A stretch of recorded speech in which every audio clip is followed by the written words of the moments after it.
Looks bad. Yeah, getting stronger. โอ้นี่พี่น้องภรรยาตื่นมาแต่เช้าเมียนมาแต่เสียงฝนจะตกว่าซั่นโอ้เอาแท้เอาว่าโอ้มืดอึมครึมได้พี่น้องเลยเบิ่งท้องฟ้าดินฟ้าอากาศมืดอึมครึมโอเคเมียนมาแต่เสียงเบิ่งสวนเบิ่งดอนหยังแห้งกระแดงอยู่แต่ว่าจะน้อยฝนตกใส่จะนั้นก็จะเปลี่ยนจะสุ่มมันละฝนกำลังมาพี่น้องเลยกะเตรียม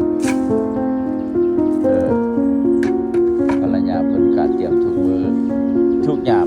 เป็นเลดีที่สุดอยู่ในครอบครัว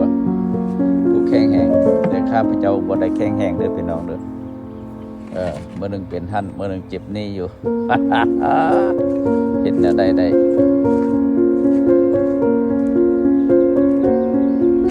ตอนมาเอาภรรยาเพิ่นเตรียมตัวว่าโอ้จะมารับใช้เพิ่นคนสุดท้าย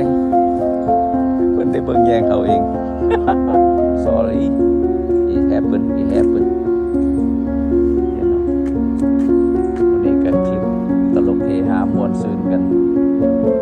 เอาตามภาษาของคนเฒ่าเนาะอายุก็70ปลายแล้วเบิ่งแยงกันไปจังซี่แล้วพี่น้องเอ้ยให้ฮักกันไว้เด้อพี่น้องฮักกันเป็นน้ำหนึ่งใจเดียวฮักกันซึ่งกันและกันเบิ่งแยงบ่ต้องตำหนิติแต่กันผ่อนสั้นผ่อนยาวใส่กันซึ่งกันและกันโอเคมื้อนี้ก็ยืนได้ไปเป็นนิดนึงมาจับโฟนนี่ถ่ายเอาภรรยาพุ่น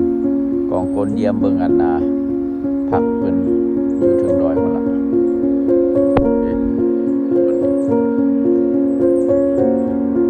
เรียบไปเรียบมาโอ้ใส่อารมณ์กับมันนะส่วนเพิ่นก็ลงมือแล้วแต่ว่ารอท่าแต่พอฝนตกลงมาแล้วก็อากาศดีมาปะหญ้าขึ้นมากับผักก็ขึ้นมามักไม่มักตอกที่เขาเคยพูดเคยฟังต้องขึ้นมาแล้วเนาะพี่น้องเนาะอันนี้ก็เป็นคลิปที่อธิบายให้ฟังชีวิตประจำวันของมนุษย์สโลกบ่เฮ็ดก็บ่ได้กินเนาะเขาอยากมากแพงซุมื้อนี้บ้านเมืองก็วุ่นวายจังซี่แหละข้าพเจ้าก็ออกมาสูบอากาศถ่ายรูปภรรยาเล่นคืมฟ้ายามแรงลมร่วงพัดโมเมกแลเพื่อไล่กอกความ